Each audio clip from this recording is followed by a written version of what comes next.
বুঝো, ইসলামের পথে চললে দুনিয়ায় কষ্ট হয়, ইসলামের পথে চললে দুনিয়ায় খুব শান্তিতে সুখে থাকা যায় না। ইসলামের পথে চললে, সত্যের পথে চললে, দ্বীনের পথে চললে লম্বা লম্বা বড় বড় চমৎকার করে দামি কাপড় হয়তো জামা গায়ে দেওয়া যায় না, দামি টুপি দিয়া দামি কাপড় দিয়ে টুপি বানানো যায় না, দামি দামি গাড়িতে হয়তো চলা যায় না, দামি দামি রেস্টুরেন্টে হয়তো খাওয়া যায় না। কিন্তু যদি নবীর আদর্শে চলা হয়, দুনিয়া একটু কষ্ট হলেও মরণের পরে বাদশার বাদশাহ। দুনিয়ার অবস্থা হলো, আল্লাহ তাআলা দুনিয়াটা কাফিরদের জন্য শান্তির জায়গা আছে, ঈমানদারদের জন্য একটু কষ্টের জায়গা আছে। কারণ ঈমানদার চাইলে ঘুষ খাইতে পারবে না, ঈমানদার চাইলে সুদ খাইতে পারবে না, ঈমানদার চাইলে হারাম কাজে লিপ্ত হতে পারবে না, ঈমানদার চাইলে মিথ্যা কথা বলতে পারবে না। ঈমানদারদের জন্য দুনিয়াটা, ঈমানদারদের জন্য দুনিয়াটা জেলখানার মতো। ঈমানদারদের দুনিয়া একটু কষ্ট হয়, কিন্তু কোন ঈমানদার যদি কষ্ট স্বীকার করে দুনিয়ার জীবনে চলতে পারে, মৃত্যুবরণ করে কবরে যাইতে দেরি হয়, আমার নবী বলেন, গোলাম রে জান্নাত করে দিয়ে দিলাম। হয়তো দুনিয়া ইসলামের পথে চললে বাড়ি ছাড়া লাগবে, ঘর ছাড়া লাগবে, ঠিক না বেঠিক? কারণ আমার নবীও তো ঘর ছাড়তে বাধ্য হয়েছেন দ্বীনের কথা বলার কারণে। 40টা বছর আমার নবী মক্কায় ছিলেন, কাফির শত্রু ছিল না, মুশরিকরা শত্রু ছিল না, বরঞ্চ কাফিররা আমার নবীকে উপাধি দিয়েছে আমিন, আল আমিন। আমার নবী বিশ্বাসী, সাদিক নামে উপাধি দিয়েছে। আমার নবী সত্যবাদী, মাসদুক নামে উপাধি দিয়েছে। আমার নবীর সাথে যারা চলে তাদেরকে ওরা সত্যবাদী বলেছে। মক্কার কাফিররা নিজের বাবাকে বিশ্বাস করত না, মাকে বিশ্বাস করত না, আমার নবীকে তারা বিশ্বাস করত। নিজের সন্তানকে বিশ্বাস করে না, কিন্তু আমার নবীকে বিশ্বাস করে। সম্পদ যদি আমানত রাখা লাগতো, নিজের সন্তানের কাছে রাখতো না, আমার নবীর কাছে সম্পদ আমানত রাখতো। কারণ এরা জানে আমার নবীর কাছে যদি আমানত রাখা হয়, একটা পয়সার দাম কম হবে না। এই 40টা বছর আমার নবীর কোন শত্রু গোটা মক্কার জমিনের মধ্যে নেই, কিন্তু যেদিন আমার নবী সাফা পাহাড়ের কিনারায় দাঁড়ায় বললেন, ইয়া আইয়ুহান নাস কুলু লা ইলাহা ইল্লাল্লাহ তুফলিহুন। যখন আমার নবী এই ঘোষণা দিলেন, মক্কার মানুষেরা একজন আল্লাহকে রব করে স্বীকার করে না, তাহলেই তোমরা সফল কাম হয়ে যাবে। মক্কার কাফির মুশরিকরা আমার নবীর বিরোধিতা করতে আরম্ভ করলো।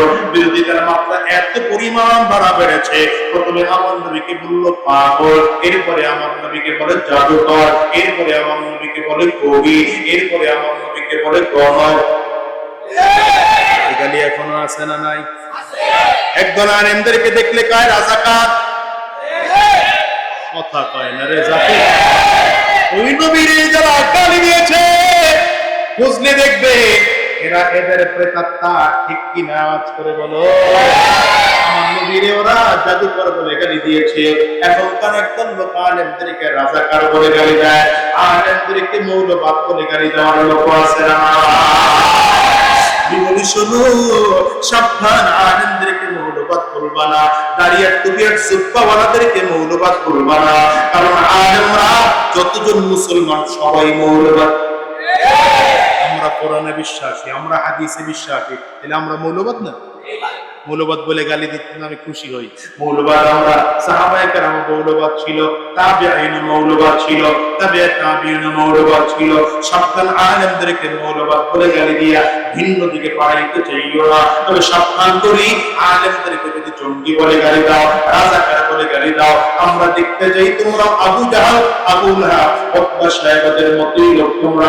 আমার নবীকে কাফিররা পাগল বলে গালি দেয়, আমার নবীকে জাদুকর বলে গালি দেয়, কবি বলে গালি দেয়, গণক বলে গালি দেয়। 10টা বছর মক্কার মধ্যে আমার নবীকে এমন করে গালি দিয়া দিয়া দিয়া দিয়া যখন দেখলো, আমার নবীকে তারা দ্বীনের দাওয়াত বন্ধ করাইতে পারে না, বরঞ্চ ঝাঁকে ঝাঁকে মুসলমান আমার নবীর হাতে হাত দিয়ে কালিমা পড়ে মুসলমান হইয়া নবীর আদর্শে আদর্শবান হয়ে যায়। এইবার কাফিররা সব মিলে সিদ্ধান্ত নিল, মুহাম্মদকে মক্কায় রাখা যাবে না, মক্কা থেকে মুহাম্মদকে বিতাড়িত করা লাগবে। এই কাফির মুশরিকরা নবীজির চাচা আবু তালেব নবুয়তের 10ম বছরে যখন বিদায় হয়ে গেল, সব কাফিররা তখন থেকে চক্রান্ত ষড়যন্ত্র শুরু করেছে। মক্কার 100 গোত্র থেকে 100 জন যুবক রেডি করলো, 100 গোত্র থেকে 100 জন যুবক রেডি করেছে। নবুয়তের 13তম বছরে আমার নবীর বাড়িটা এসে ঘেরাও করে বসলো। মক্কার কাফির মুশরিকদের চিন্তা চেতনা, আজকে আমার নবীকে জমিন থেকে তার বিদায় করে দিবে। জিবরিল আমিন এসে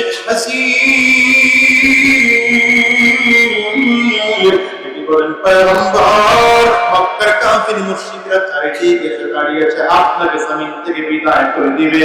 আল্লাহ তাআলা বলেছে, আপনি এই মুহূর্তে আবু বকরকে নিয়ে মদিনার উদ্দেশ্যে রওনা হয়ে যান। রাহমাতুল লিল আলামিন আলী রাদিয়াল্লাহু আনহুকে ডাকলেন, নিজের বিছানায় শোয়াইয়া হযরত আবু বকর সিদ্দিক রাদিয়াল্লাহু আনহুকে নিয়ে রওনা হলেন। মদিনার উল্টা পথে আমার নবী রওনা করলেন। গাড়ে সুরের মধ্যে গিয়া, জাবালে সুরের উপরে গাড়ে সুরের মধ্যে আমার নবী গিয়া অবস্থান করলেন। লম্বা আলোচনা, সেটা আমি বলতে চাচ্ছি না। 3 দিন 3 রাত আমার নবী ওখানে ছিলেন। 3 দিন 3 রাত পাহাড় পরে একজন বিজ্ঞ লোকের মাধ্যমে মদিনার স্বাভাবিক পথ না ধরে গোপন রাস্তা দিয়া চলতেছে। সামনের দিকে আবার বেঈমান কাফির মুশরিকরা আমার নবীর পথ রুদ্ধ করতে চায়। গোটা মক্কার মধ্যে এই পাশ হয়ে গেল, মুহাম্মদকে যেখানে পাও, যদি জীবিত অথবা মৃত আমাদের কাছে এনে দিতে পারো, লাল 100 উট তোমাদেরকে পুরস্কার দেওয়া হবে। রওনা হয়ে গেল বেঈমান আমার নবী পিছু হাঁটে রাহমাতুল লিল আলামিনের দিকে, সামনের দিকে আগায়। ঘোড়া হাঁটায় আমার নবীর কাছে এসে পৌঁছে যায়। আমার নবী দূর থেকে তাড়ায় ডাক দেয়, সাবধান, সামনের দিকে আগাইও না। বেঈমান তারপরও আগায়। আমার মালিকের উদ্দেশ্য বোঝা বড় যায়। তাকায় দেখি এই বেঈমান ধীরে ধীরে ঘোড়ার পাটা জমিনের মধ্যে গেড়ে যায়, মরুভূমির বালুর মধ্যে গেড়ে যায়। অনেক কষ্ট করে, বড় টেনশন করে, চিন্তা করে, ফিকির করে সেখান থেকে আবার মুক্তি পায়। আবার নবীর পিছু নিতে আরম্ভ করেছে। আবার নবী বললেন, সামনের দিকে আগাইও না। বেঈমান আবার সামনের দিকে আগায়। বুখারীর বর্ণনা, রাহমাতুল লিল আলামিন যখন দ্বিতীয়বার নিষেধ করেন, এই বেঈমান এরপরেও যখন সামনের দিকে আগায়, এবার ঘূর্ণি ঝড় চারিদিক থেকে তৈরি হলো। চারিদিক থেকে বালু এসে পুরোটা চড়ায় ধরতে আরম্ভ করলো। বালু উঠতে ঘোড়ার কোমর পর্যন্ত চলে গিয়েছে, এমনকি ব্যক্তির কোমর পর্যন্ত চলে যায়। তোরা চিল্লা ওখান থেকে ডাক দেয়, মুহাম্মদ, আমি বুঝতে পেরেছি এটা আমার রবের গজব, আমারে মুক্তি দিয়ে দাও। আমি আর তোমার পিছু নেব না, তোমার পিছু নেব না। তুমি যদি আমারে মুক্তি দিয়ে দাও, কাফিররাও যেন তোমার না খুঁজে। এমন করে আমি তোমার জন্য, তোমার বিরুদ্ধে তাদের কথা বলে দেব। বলবো এই রাস্তা দিয়ে মুহাম্মদুর রাসূলুল্লাহ আলাইহি রাহমাতুল লিল আলামিন দোয়া করলেন। লোকটা মুক্তি পেয়ে গেল। আমার নবী দোয়া করে দিলেন, শোনো, এমন একটা দিন আসবে, আজকে আমার যে উপকার করলা, আমাকে ধরতে এসেও যে ধরলা না, আমার বিরুদ্ধে তুমি ব্যবস্থা নিলা না, এবং আল্লাহকে যে তুমি স্বীকার করলা, এমন একদিন আসবে মুসলমানেরা রোম আর পেসরাটা বিজয় করবে। সেই রোম সম্রাটের বড় বড় স্বর্ণের সেই পুরোগুলো স্বর্ণের তাজ তুমি মাথায় পড়বা। আমার নবী খুশি হয়ে তার জন্য দোয়া করে দিলেন। লোকটা ফিরে আসলো মক্কায়, এসে বলে, মুহাম্মদকে কোথাও খুঁজে পাই নাই। ওই দিকে গিয়ে লাভ নাই, মুহাম্মদকে খুঁজে পাইবা না।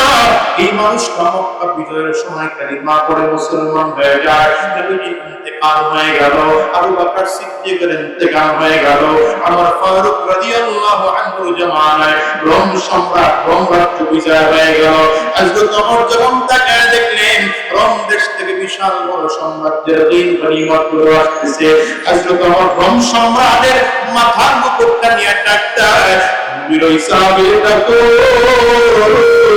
তার মাথায় আমি নবীর কথা অনুযায়ী মুকুট পরায় দিতে চাই। এই দুনিয়ার মুসলমান ভয় পাও দিনের জন্য, ইসলামের পথে চলতে ভয় পাও, কোরআনের পথে চলতে ভয় পাও। আমরা তো মুসা পয়গম্বরের উম্মত নই, আমরা তো মুহাম্মদ মুহাম্মদুর রাসূলুল্লাহর উম্মত আমাদেরকে আল্লাহ তাআলা যুগে যুগে যুগে যুগে সাহায্য করে দেখিয়েছেন। ঠিক না বেঠিক? সাদ ইবনে আবি ওয়াক্কাস রাদিয়াল্লাহু আনহু দাজলা নদীর কিনারায় দাঁড়াইয়া 30,000 সাহাবী লইয়া দাজলা নদীর কিনারায় দাঁড়িয়ে আছেন। ওই দিকে তাকায় দেখে নদীর ওই পারে লক্ষ লক্ষ কাফিররা দাঁড়ানো। সাদ ইবনে আবি ওয়াক্কাস রাদিয়াল্লাহু আনহু বলেন, সেনাপতি সাহাবায়ে কেরামদের মাঝে দাঁড়ায় বলেন, নবীর সাহাবীরা, আল্লাহর নবীর দ্বীন কি না ওই পারেও তোমরা দিতে চাও? সব সাহাবীরা একসাথে চিৎকার করে উঠল, নবীর সাহাবী সাহাব, আপনি যদি আমাদেরকে বলেন আমরা এখানে থাকবো না, নদী প্রয়োজনে সাঁতার কেটে কেটে কেটে কেটে আমরা ওই পারে যাবো। কেমনে যাবে ওই পার? নৌকা নাই, জাহাজ নাই, ট্রলার নাই, ব্রিজ নাই, পার হয়ে ওই পারে যাবে। ওদিকে উত্তাল সাগরের ঢেউ। সাহাবায়ে কেরাম সব পেরেশান হয়ে গেলেন, কিন্তু নবীর দ্বীনকে ওপারে নিয়েই তারা ছাড়বে না। সাদ ইবনে আবি ওয়াক্কাস রাদিয়াল্লাহু আনহু ছিলেন নবীর সাহাবায়ে কেরামদের মধ্যে মুস্তাজাবুদ দাওয়া, যে সাহাবীকে জান্নাতের সার্টিফিকেট দিয়েছিলেন আমার নবী। এর মধ্যে অন্যতম সাহাবী ছিলেন সাদ ইবনে আবি ওয়াক্কাস রাদিয়াল্লাহু আনহু, যিনি ইসলামের দ্বিতীয় বর্ষে নবীর হাতে হাত দিয়ে কালিমা পড়ে মুসলমান হয়েছে। এই সাদ ইবনে আবি ওয়াক্কাস নদীর কিনারে দাঁড়িয়ে হাত তুলে আল্লাহর কাছে বলতে আরম্ভ করেছে, আয় আল্লাহ, আপনার নবীর দ্বীনকে, নবীর ইসলামকে, তোমার কোরআনের আওয়াজকে, ইসলামের পতাকা তাজরা নদীর এই পারে রাখতে চাই না, নদীর ওই পারেও আমরা নিয়ে যেতে চাই। মালিক গো, কেমন করে নদীর ওই পারে পার হবো জানি না, তবে তুমি যদি চাও 30,000 সাহাবায়ে কেরামদেরকে তুমি পার করাইয়া দিতে পারো। তোমার নবী মুসা আলাইহিস সালামের জন্য এবং তার উম্মতের জন্য নদী ভাগ করে মাঝখান দিয়ে রাস্তা তৈরি করে দিয়েছিল। দুই দিকে পানি দাঁড়ায় ছিল, মাঝখান দিয়ে রাস্তা তৈরি করে দিয়েছিল। আল্লাহ, আমরা মুহাম্মদুর রাসূলুল্লাহর উম্মত, আমাদের জন্য যেমন করে রাস্তার ব্যবস্থা করে দাও। জজবার আলাতে সাদ ইবনে আবি ওয়াক্কাস 30,000 সাহাবায়ে কেরামদেরকে বলে, নবীর সাহাবীরা শোনো, এখন আমি যা করব তোমরাও তাই করবা। কথা বলতে দেরি হয়, সাদ ইবনে আবি ওয়াক্কাস নিজের ঘোড়াটা নদীর পানির মধ্যে নামায়া দিলেন। 30,000 সাহাবায়ে কেরাম তাদের ঘোড়া, তাদের উট, যাদের ঘোড়া ছিল না, উট ছিল না, পায়ে হাঁটতে হাঁটতে রওনা করেছে।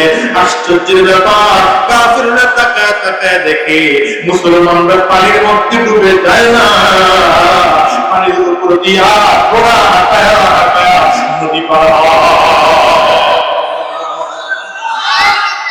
আল্লাহ এখনো নাই, মনে হয় এখনো আল্লাহ আছে। জোরে বলেন, ওই আল্লাহ এখন আছে। দুনিয়ার মুসলমানেরা এই দৃশ্য দেখেই বেঈমানরা পালাতে বাধ্য হয়েছে। অল্প কিছু কাফিররা নতজানু করে এরা দাঁড়িয়ে আছে। আজকে সাদ ইবনে আবি ওয়াক্কাস রাদিয়াল্লাহু আনহু যখন বিশাল সৈন্য বাহিনী নিয়ে ওই পারে পার হয়ে গেলেন, এই কাফিরদেরকে জিজ্ঞাসা করলেন, সবাই অস্ত্র শস্ত্র ফেলে পালালো, তোমরা কেন দাঁড়িয়ে আছো? বলে, আমরা দাঁড়িয়ে দাঁড়িয়ে দৃশ্য দেখতেছিলাম, আমাদের কাছে মনে হলো পানির উপর দিয়ে ঘোড়া চালাও না, মরুভূমির বালুর উপর দিয়ে ঘোড়া চালাইলে এবং ঘোড়ার বাড়িতে বাড়িতে বালু উঠতে থাকে, ঘোড়া ওড়ে, আমাদের কাছে মনে হয় এটা নদীর কোনো পানি নয়, মরুভূমির উপর দিয়ে ঘোড়া চালাইছ। বলেন যে আল্লাহ পার করেছে, সে আল্লাহ এখনো আছেন না? তিনি পার করেছেন, তিনি কে? আরো যেন তিনি কে? এবারে কাফির মুশরিকরা সব মিলে পরামর্শ করলো, সাদ ইবনে আবি ওয়াক্কাসের এই বিশাল বাহিনী যদি আমাদের এলাকার মধ্যে তারা আক্রমণ করে বসে, এই আমরা কেউ বাঁচবো না। ওরা চালাকি করে মুসলমানদের রাত্রি যাপন করার জন্য ঠিকানা দিয়ে দিল, পরামর্শ করে, তোমরা জঙ্গলের মধ্যে গিয়ে থাকো, মুসলমানেরা জঙ্গলের মধ্যে গিয়ে বসবাস করবে, রাত্রিবেলা কাটাবে। এই জন্য জঙ্গলের দিকে আগাইতে আরম্ভ করেছে। আস্তে আস্তে করে সূর্য ডুবে যায়, সন্ধ্যার দিকে মুসলমানেরা খেয়াল করে দেখে এটা সাধারণ কোন জঙ্গল নয়, এটা আফ্রিকার জঙ্গল। তাকিয়ে দেখি বিষাক্ত বড় বড় প্রাণীরা তাদের দিকে ধাওয়া করে করে আসতেছে। বড় বড় বাঘ, বড় বড় সিংহ, সাপ, বিষাক্ত প্রাণীগুলো মুসলমানদের দিকে ধাওয়া করে আসতেছে। সাদ ইবনে আবি ওয়াক্কাস রাদিয়াল্লাহু আনহু বললেন, নবীর সাহাবীরা, আমার জন্য চমৎকার করে একটা উঁচু করে স্টেজ তৈরি করো। সাহাবায়ে কেরাম দ্রুত করে কাঠ কেটে কেটে স্টেজ তৈরি করলেন। সাদ ইবনে আবি ওয়াক্কাস রাদিয়াল্লাহু আনহু সেখানে দাঁড়ায় ঘোষণা দিলেন, ইয়া আইয়ুহাল আশরাতু ওয়াস-সিবা, নাহনু আসহাবু রাসূলিল্লাহি সাল্লাল্লাহু আলাইহি ওয়াসাল্লাম। এই বাগানের পশু প্রাণীরা, এই বাগানের পাখিরা, বাগানের সিংহরা, বাগানের হিংস্র প্রাণীরা, শোনো আপনাদের সাবি, আজকের রাতটা আমরা এখানে বসবাস করব। সাবধান, আমাদেরকে তোমরা ডিস্টার্ব করবে না। এখান থেকে আমার ঘোষণার পরে তোমরা সব বের হয়ে যাও। এবার সাদ ইবনে আবি ওয়াক্কাস হিংস্র প্রাণীর রাজ্যে ঢুকে তাদেরকে থ্রেট দিয়ে কথা বলছে। সাদ ইবনে আবি ওয়াক্কাস বলেন, সাবধান, আমার এই ঘোষণার পরে পুরো বাগানের মধ্যে যদি কোন হিংস্র প্রাণীকে আমরা পাই তাদেরকে হত্যা করব। বর্ণনাকারী বলেন, আল্লাহর নবীর সাহাবীর ঘোষণা দেওয়ার সাথে সাথে আমরা তাকে দেখি বাঘ তাদের রাস্তা দিয়ে জঙ্গল থেকে বের হয়ে যায়, সিংহ তাদের রাস্তা দিয়ে জঙ্গল থেকে বের হয়ে যায়, বিষাক্ত সাপগুলো তাদের রাস্তা দিয়ে বের হয়ে যায়, বিচ্ছুগুলো তাদের হিংস্র প্রাণীরা বের হয়ে যায়, যার রাস্তা নিয়ে জঙ্গল থেকে বের হয়ে গেল। ও মুসলমান রে, যেই মুসলমান, যে আল্লাহ তাআলা ওদের মুসলমানদেরকে সাহায্য করেছে, যে আল্লাহ বদরে মুসলমানদেরকে সাহায্য করেছে, যে আল্লাহ হুনাইনে মুসলমানদের সাহায্য করেছে, যে আল্লাহ মুতার প্রান্তরে মুসলমানদের সাহায্য করেছে, যে আল্লাহ তাআলা খন্দকের প্রান্তরে মুসলমানদেরকে সাহায্য করেছে, সে আল্লাহ আজকে চাইলে 2025 মুসলমানদেরকে বাংলাদেশে সাহায্য করতে পারেন কিনা চিল্লায়ে জোরে বলো। কিন্তু মুসলমান তোমার ঈমান লাগবে, ঈমান বড় মজবুত, ঈমান সাহাবায়ে কেরামদের মতো ঈমান, মুনাফিকদের মতো ঈমান নয়, আব্দুল্লাহ ইবনে উবাই ইবনে সুলুলের মতো ঈমান নয়, মুনাফিকদের মতো ঈমান নয়। ঈমান হতে হবে সাহাবায়ে কেরামদের মতো। ঠিক কি না চিল্লায়ে? দেশের যদি পরিবর্তন চাও, আমি এজন্য বলেছিলাম রাজনীতি হবে ওই দুই শর্ত অনুযায়ী। যদি দেশের পরিবর্তন চাও, রাজনীতিটাও করো তো কার জন্য করবা? এখন আওয়াজ দিয়ে জোরে বলো না, জোরে বলো, রাজনীতিটাই করবা কার জন্য? আঙ্গুলটা পুরা চিল্লায়া আর রাজনীতি যদি করতে হয় আমার নবীর তরিকা রাজনীতি করো, বিপদ সামনে থাকবে না, সামনের বিপদ দূর হয়ে যাবে। আজকে আমার বাংলার জমিনে 92% মুসলমান ঠিকই সংখ্যায় আছে, কিন্তু আসলে কোয়ালিটির দিক থেকে তাকাইলে 5% মুসলমানদেরকে ইমানদার ঠিক পাওয়া যাবে না। কারণ এই দেশের মুসলমান নামাজ পড়ে না, এই দেশের মুসলমান রোজা রাখে না, এই দেশের মুসলমান দিনের রাস্তায় চলে না, এই দেশের মুসলমান নেতার আদর্শ বাস্তবায়নের জন্য রক্ত দেয়, আমার নবীর আদর্শ বাস্তবায়নের জন্য রক্ত দিতে রাজি হয় না, আল্লাহ হুকুম জমিনে প্রতিষ্ঠা করার জন্য রক্ত দিতে রাজি হয় না।